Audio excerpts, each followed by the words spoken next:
Halo sobat pendengar yang selalu selaras dalam semesta. Kembali lagi bersama aku, Vi Ayu.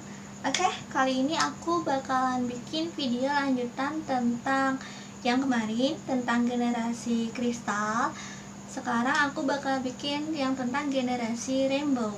Oke, intronya dulu.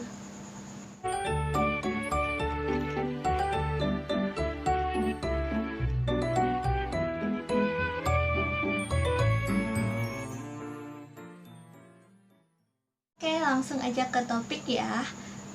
Apa dulu nih? Perkembangan, enggak sih, perbedaan dulu deh. Perbedaan dari si rainbow sama si kristal. Oh ya, disclaimer dulu, kalau ini merupakan pengalaman pribadi dan juga dari pengalaman teman-teman aku ya, yang aku rasa cukup datanya untuk diangkat sekarang gitu, tentang generasi rainbow yang dimana memang anak-anaknya hanya sedikit. Jadi hanya sedikit aja data yang aku berhasil kumpulkan dan aku simpulkan akhirnya setelah melihat banyak hal tentang, nggak banyak sih ya cukuplah sekiranya tentang ini gitu. Kalau kata kunci di si indigo adalah penggebrak, kata kunci si kristal adalah orang yang mengerti, pengertian, dan sensitif. Kata kunci dari si rainbow adalah adaptasi dan kepolosan. Nah, itu perbedaan ketiganya. Nangkap kan? Secara garis besar itu udah cukup menjelaskan sih menurut aku. Oke, langsung dari si tahap 1 ini dulu ya. Tahap 1 dari rainbow. Tahap 1 dari rainbow. Oke, jadi tahapan-tahapan rainbow ini sebenarnya masih rada rancu. Jadi aku ambil generalnya aja, dan gak semua rainbow itu mengalami hal yang sama. Dan ini perjalanan spiritual. Jadi perjalanan spiritual orang satu sama orang yang lain itu berbeda-beda ya. Oke. Nah, lanjut ke rainbow. Rainbow ini secara general garis besarnya kebanyakan semua itu lahir atau hidup seperti dunia dongeng. Kalau aku bilang kayak gini memang karena apa? Karena itu memang sangat langka. Karena apa juga aku bilang dunia dongeng, penuh keajaiban soalnya. Rainbow dilahirkan di keluarga dan lingkungan yang benar-benar menghargai dia, yang benar-benar peduli sama dia. Jadi rainbow tuh sejak lahir udah banyak mendapatkan cinta kasih.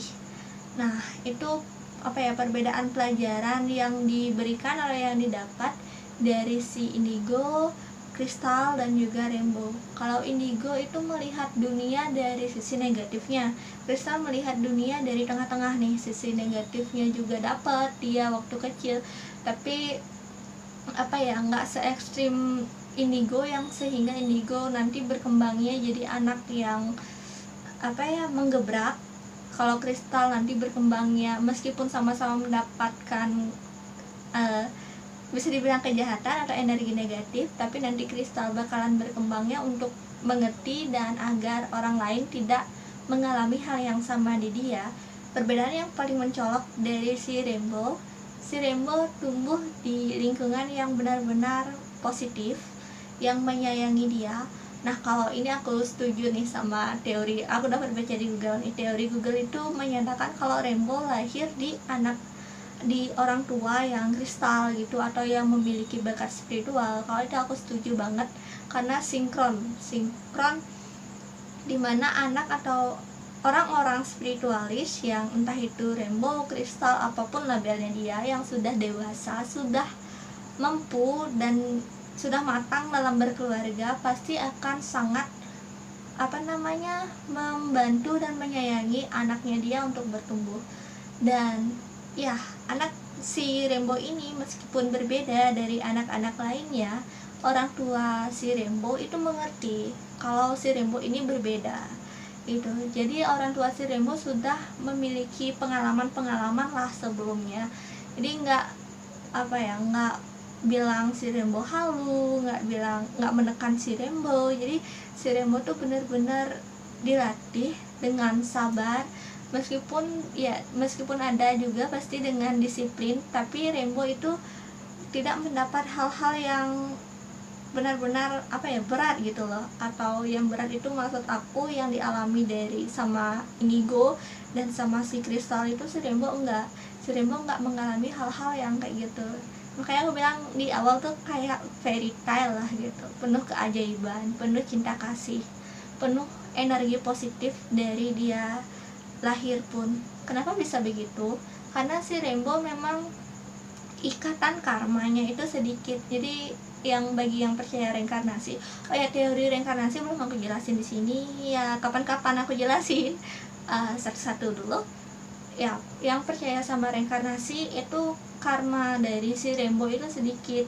Jadi makanya dia tuh bisa untuk lahir di keluarga yang penuh vibe positif, lingkungan yang menyayangi dia, meskipun nggak semua ya, nggak semua, meskipun itu hanya lingkungan kecil, tapi itu udah sangat cukup banget untuk dia gitu. Nah, karena tumbuh di lingkungan yang udah vibe-nya positif, jadi si Rainbow nggak terlalu banyak mengalami kendala-kendala apa-apa, dan dia saking positifnya nih, dia nanti Rainbow itu bertumbuh jadi anak yang terlihat optimis, ceria, selalu optimis, bagaikan kayak matahari yang selalu menyinari dunia meskipun banyak orang yang membencinya gitu. Jadi si Rainbow itu memang kayak gitu dari sononya gitu, karena dari karakter dan lingkungannya dia juga membentuk karakternya dia menjadi orang yang optimis, orang yang penuh vibe positif tuh. Oh, kayaknya aku lupa bilang di Kristal, kalau Kristal itu dia tuh healer yang auto gitu loh, auto healer itu. Ya di sini aja aku bilang auto. Yang Kristal yang kemarin tuh kayaknya aku mau nambahin, yang Kristal tuh ada auto healer saat dia itu memang benar-benar udah bisa manajemen dirinya sendiri dan energi dirinya sendiri. Auto healer Kristal ini adalah dengan cara untuk mengerti perasaan orang lain. Sedangkan kalau Rainbow juga auto healer, tapi auto healernya Rainbow adalah dengan memberi motivasi dan semangat, tapi juga motivasi yang nggak terlalu berlebihan, jadi nggak terlalu mendorong. Gimana ya, perbedaan motivasi itu ada tekniknya juga gitu untuk memberikan motivasi, bukan sekedar kita ngasih omongan yang positif-positif, harapan yang positif-positif. Kita perlu waktu yang tepat juga untuk memberikan seorang itu motivasi gitu. Jadi Rainbow itu dengan cara motivasinya dia dan juga energinya dia, dukungannya dia gitu. Nah, oh ya, tahapan-tahapan Rainbow nih. Tahapan-tahapan Rainbow kalau dari kecil itu warna auranya apakah udah pelangi. Jadi gini, warna aura Rainbow itu dalam satu waktu nggak selalu ada banyak warna, maksudnya pelangi merah, kuning, hijau gitu, enggak. Tapi warnanya itu ada perpaduannya juga tetap. Jadi nggak bisa terus menerus warnanya tuh kayak gitu, meskipun itu adalah aura terdalamnya dia, nggak bisa terus menerus tuh. Nah, kalau misalnya saking cepatnya pergerakan warna aura, spektrum cahayanya dia jadi kelihatan putih gitu. Jadi memang kelihatan putih si Rainbow-nya ini. Kadang juga ada kelihatan hijau saat mereka sedang berusaha untuk menyembuhkan, tapi cenderung kuning saat mereka lagi kreatifnya juga dan energinya stabil, lagi humanis, kuning, pink gitu. Jadi pokoknya aura Rainbow tuh berubah-ubah, tapi kalau saking cepatnya perubahannya dia bakalan kelihatan warnanya putih. Jadi kalau dari kecil aura Rainbow itu sebenarnya tidak bisa ditentukan warnanya apa. Dan kalau pertumbuhannya dia dari kecil udah langsung positif. Kayak aku bilang kayak keajaiban memang susah dimasukin logika. Tuh memang keajaiban. Aku nggak bisa mendeskripsikan kata lain selain keajaiban dari si anak Rainbow ini, karena memang dia dari kecil telah memiliki mindset untuk menjadi membantu untuk meng-up vibrasi bumi, tapi bukan melalui kayak pemerintah, bukan melalui kayak sesuatu yang perlu nama gitu, karena Rainbow itu bisa, ini masuk ke karakter lagi ya, sekalian deh aku jelasin. Jadi salah satu karakter Rainbow adalah karena dia tuh banyak memiliki kepribadian dan juga sangat gampang beradaptasi. Jadi dia tuh mengerti bagaimana kepribadian orang, kenapa orang itu berpendapat seperti itu, kenapa orang itu berpikir seperti itu. Si Rainbow tahu, oh jadi orangnya itu berpikir seperti itu karena memang di lingkungannya dia tuh kayak gini, karena memang ini yang membuat dia tertarik. Pokoknya berbagai teori-teori dari kepribadian itu dia paham si Rainbow, jadi gampang untuk beradaptasi. Nah, gampang beradaptasi ini membuat si Rainbow itu kayak udah nggak peduli lagi tentang labeling, tentang penamaan kayak gitu. Jadi menurut mereka manusia semua unik, semua punya keunikan dan punya warna masing-masing. Jadi kenapa nggak bareng-bareng aja gitu, bersatu gitu, biar banyak warna, biar kita sama-sama untuk up bumi ini kayak gitu. Maaf ada suara motor kalau kedengeran. Terus ya memang dari kecil udah punya mindset kayak gitu, tapi ini kan dari kecil ibarat dia belum pernah tersentuh sama kejamnya dunia itu seperti apa, sama realita dunia itu seperti apa. Nah, saat dia udah cukup usia, ya aku nggak bisa mematok usia berapa, saat dia udah cukup usia dan dia saatnya untuk belajar, mengetahui bahwa dunia itu nggak seperti apa yang dia bayangkan, nggak seperti dunia keajaiban yang selama ini dia terima. Saat dia mulai masuk ke lingkungan masyarakat, dia bakalan ada kelasnya dia sih masing-masing. Jadi emang perjalanan spiritual tiap orang kan beda-beda. Nah, salah satu contohnya itu misalnya dibully sama teman-temannya dia, itu kelasnya dia. Terus misalnya dia nggak dihargai sama teman-temannya dia, itu kelasnya dia tetap. Jadi memang punya kelas masing-masing deh. Setiap yang spiritualis punya jalan masing-masing. Bukan spiritualis aja sih, menurut aku semua manusia, semua punya jalan masing-masing untuk dia belajar gitu. Nah, saat si Rainbow mendapatkan kelakuan yang sangat berbeda gitu loh daripada lingkungannya dia, dimana aku bilang kecil itu sangat fantasi banget gitu loh, keajaiban banget, dipenuhi dengan cinta. Terus saat dia masuk ke lingkungan masyarakat, menemukan sesuatu yang berbeda, ya shock ada, tapi nggak terlalu sampai kayak misalnya Kristal yang harus mengurung dirinya dia dulu untuk menjauh lah dari orang-orang yang toksik tuh. Kalau si Rainbow menyadari, oh kenapa ya, kayak tadi aku bilang, oh kenapa ya dia bisa berpikir seperti itu, kenapa dia bisa berperilaku seperti itu kepada si Rainbow ini. Makanya dia tuh kayak berusaha untuk memahami orangnya ini, karakternya kenapa, warnanya dia tuh apa gitu. Si Rainbow tuh berusaha memahami. Oh jadi nggak terlalu, awalnya memang kaget, tapi setelah dia memahami itu pun dengan jangka waktu yang lumayan singkat, jadinya dia tuh malas untuk ngelawan atau meladeni orang yang kayak gitu. Jadi tapi saking fantasinya si Rainbow ini, dimana dia masih memiliki keyakinan bahwa dunia ini semuanya indah. Itu dunia ini hal yang indah, semua orang manusia itu semua baik gitu. Itu tuh mindset yang benar-benar nggak hilang gitu diri si Rainbow, kalau semua orang punya sisi baiknya itu. Nah, akhirnya si Rainbow tuh malas untuk melawan, malas untuk menyakiti balik, karena malas untuk melawan karena takut untuk menyakiti siapa gitu yang nyakitin dia itu. Makanya si Rainbow tuh cenderung nanti bakalan nangis, cengeng gitu lah kelihatannya ya, karena dia memang untuk melampiaskan hanya bisa kayak gitu aja.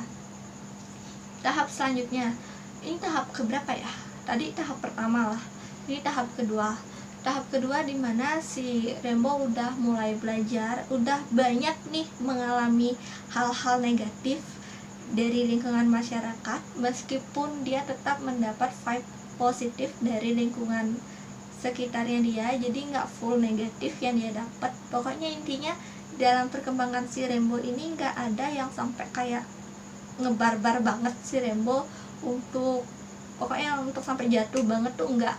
Jadi pelajarannya si Rainbow, cara belajarnya si Rainbow itu beda, kelasnya beda. Si Rainbow kelasnya diajarin dengan cara positif. Kalau si Indigo negatif melawan akhirnya menjadi penggebrak gitu. Kalau si Indigo itu bedanya. Kemudian di tahap kedua si Rainbow ini dia udah cukup bisa atau cukup mendapat hal-hal yang negatif, akhirnya dia mulai bisa untuk membela dirinya sendiri. Dia mulai sadar bahwa dunia itu nggak seindah ekspektasinya dia, tapi dalam hatinya dia tetap dia mengetahui bahwa setiap manusia itu punya sisi yang positif, dan semua manusia punya alasan untuk berbuat sesuatu hal atau melakukan suatu hal, baik itu yang positif ataupun yang negatif. Selalu ada bentuk dari dorongan dirinya dia sendiri, keinginannya dia. Kompleks sih ya kalau kita bicara teori gimana seorang itu bertindak, nggak bisa diambil dari ini sama ini sama ini. Jadi komposisinya tuh banyak komposisi. Nah, si Rainbow di tahap kedua ini udah banyak mengalami hal-hal negatif. Akhirnya dia sadar, akhirnya dia nggak terlalu untuk berfantasi bahwa dunia ini positif banget. Nah, dia mulai bisa untuk membela dirinya sendiri. Meskipun saat di tahap kedua ini Rainbow cenderung untuk lari dari kenyataan lah pastinya ya, karena kan wajar ya sih, biasanya dia yang dapat positif terus di masa kecilnya. Saat dia di masyarakat ternyata beda gitu. Nah, ini cenderung bisa dia di tahap kedua ini, karena di tahap pertama tuh banyak dapat hal-hal yang negatif juga. Di tahap kedua mulai menarik diri. Kemudian tapi di tahap kedua ini nggak terlalu lama, dimana kemudian si Rainbow kembali untuk berdiri, karena si Rainbow ini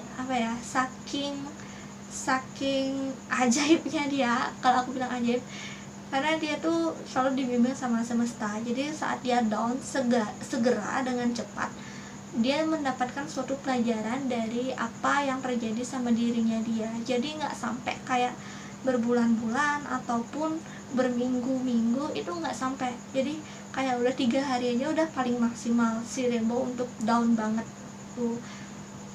Jadi si Rainbow memang banyak dibantu sama energi semesta, spiritual guide, malaikat, angel, dan yang berbentuk manusia juga gitu. Nah, si Rainbow ini kan tadi udah aku bilang pasti ada penolakan untuk mendapat hal-hal yang negatif, tapi akhirnya dia menerima hal itu sebagai pelajaran, dan juga akhirnya dia menyerahkan semua pada Tuhan. Akhirnya dia lega gitu. Jadi di tahap kedua ini langsung ke tahap ketiga, nggak lama waktunya gitu. Meskipun dia nggak sekali mengalami kejadian seperti itu berkali-kali pastinya, tapi di tahap ketiga selanjutnya adalah tahap yang lebih tenang, dimana si Rainbow sudah paham dimana dia harus saatnya bicara, dimana dia harus saatnya membela diri, dimana dia saatnya untuk mengulurkan tangannya untuk mendengarkan. Tuh, tahap ketiga makanya aku bilang tahap yang lebih tenang, karena dia udah bisa mengatur waktu-waktu yang pas untuk melakukan sesuatu. Nah, itu tahap terakhir menurut aku di si Rainbow. Si Rainbow tuh nggak terlalu banyak untuk menggebrak, itu enggak. Banyak untuk mendengar orang juga biasa-biasa aja, tapi dia cenderung teaching kayak guru gitu, karena dia suka untuk membantu dengan cara apapun. Bagi si Rainbow sama kayak si Crystal sama Indigo juga sama, selalu ingin membantu dengan cara apapun yang dia bisa. Tapi kalau si Crystal lebih cenderung untuk mendengarkan orang, mengerti orang. Si Rainbow bisa untuk mendengarkan orang, teaching orang juga. Crystal juga bisa kok untuk teaching orang. Tapi kalau spesifikasi si Rainbow ini sebenarnya nggak ada spesifikasi untuk menggebrak ataukah untuk menjadi humanis, itu nggak ada, karena si Rainbow itu pandai beradaptasi di berbagai situasi, dan dia misalnya situasi ini memerlukan dia sebagai pemimpin, dia bisa untuk jadi pemimpin. Situasi ini dia diperlukan sebagai orang untuk melayani, dia bisa untuk melayani, kayak gitu. Jadi nggak terpatok apa-apa lagi gitu, si Rainbow bebas aja, slow gitu alurnya. Dan apalagi ya kalau tentang si Rainbow, loading, berpikir oke. Ya jadi itu aja ya aku rasa dari si Rainbow. Endingnya kalau si Rainbow ini, oh ya, kalau mengenai misi si Rainbow ini sebenarnya nggak jauh beda dari si Indigo sama si Crystal, cuma caranya aja yang beda, cara dan pelajaran dari si Rainbow aja yang beda. Itu caranya si Rainbow juga, salah satu cara adalah membantu orang-orang terhadap mimpinya dia sendiri. Misalnya nih, karena di sini ada teddy bear, aku bilang aja teddy bear. Si teddy bear itu memiliki mimpi untuk menjadi dokter terkenal gitu misalnya. Terus si Rainbow membantu mimpi si teddy bear agar menjadi kenyataan. Si Rainbow juga cenderung mampu bergerak dalam bidang humanis dan lebih banyak bergerak memang dalam bidang humanis daripada individual. Kalau Indigo individual, Crystal bisa individual bisa humanis. Crystal ini kayak apa ya, bisa dua-duanya gitu loh. Ada yang mengambil jalur individual atau introvert, ada yang mengambil jalur humanis, tapi yang mengambil jalur humanis di orang Crystal ini lumayan sedikit itu. Jadi menurut aku lebih besar mereka yang punya teman sedikit gitu yang dari Crystal. Kalau si Rainbow ini humanis, dia apa-apa aja bisa, tapi dia tidak tergantung atau tidak menggantungkan diri dengan orang lain, karena dia tuh justru yang kayak ngebantu gitu loh orang lain untuk nge-up mimpinya dia. Nah, sisi feedback positifnya yang si Rainbow rasakan atau yang si Rainbow dapat pastinya ya bantuan dari orang-orang lain yang bahkan dia nggak kenal gitu, karena konsep energi itu pasti bakalan balik ke kita meskipun dalam bentuk yang berbeda, dalam masa dan dengan orang yang berbeda. Itu feedback positif yang si Rainbow itu rasakan, meskipun dia sebenarnya nggak terlalu mengharapkan feedback yang positif atau gimana, tapi karena suka aja gitu loh untuk ngelakuin itu, happy aja, seru gitu loh untuk bantu impian orang lain tercipta, terwujud, terkabul tuh. Tapi selain sisi optimis, si Rainbow juga tahu kapan dia harus atau kapan saatnya dia untuk berhenti berjuang itu. Meskipun dia cenderung optimis, ayo gitu, kita bisa, tapi saat ada peluang yang memang benar-benar untuk lebih banyak negatifnya lah dampak yang dia rasakan atau dampak yang akan terjadi, dia udah tahu hal itu, dia udah memahaminya, jadi dia memutuskan untuk oke, ini bukan bagian aku nggak cocok untuk di sini gitu. Jadi selain optimis, dia juga realistis.